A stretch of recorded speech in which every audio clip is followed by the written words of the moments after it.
Hey, this is Teg and I help lead the Ultimate Training Camps. These camps started in 1979 in Fort Collins, Colorado. There were 12 AIA staff and only 2 athletes at the very first camp. Pretty crazy. Started off in 1979, but in the last couple years we've really seen these camps take off globally. They're spreading all over the globe into about a dozen countries that we know of already and continuing to grow all over the place.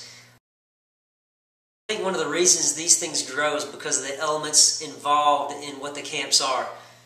We have the 5 principles, which is our core material. It's just biblical principles that apply to faith and sport and life, and how do you blend that together.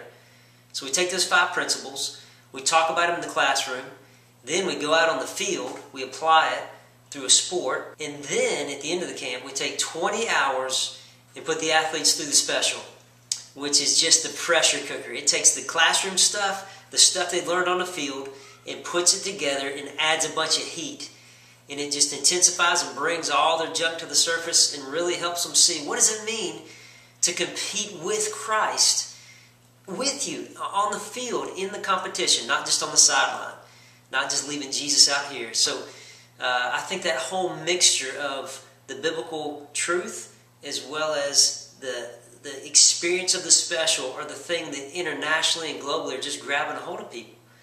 And so it's really been taking off. This week, as we're shooting this video today in New Zealand, they're having their Ultimate Training Camp. Next week, they'll have an Ultimate Training Camp in Canada. In July, they'll have one in the Middle East.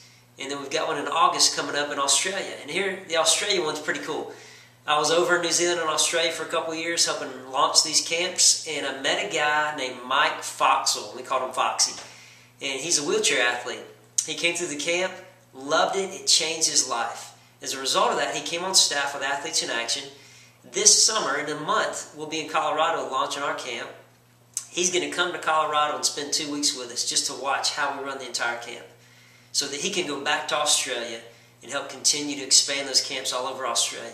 And we have another guy from Spain doing the same thing this summer. He's coming over, checking out how to run these things. He wants to go back and help expand these things around Spain and around Europe. So it's been really cool to see what God's doing, taking something that started tiny with 12 staff and 2 athletes and just blowing it up and taking it all over the world to redeem sports for Christ.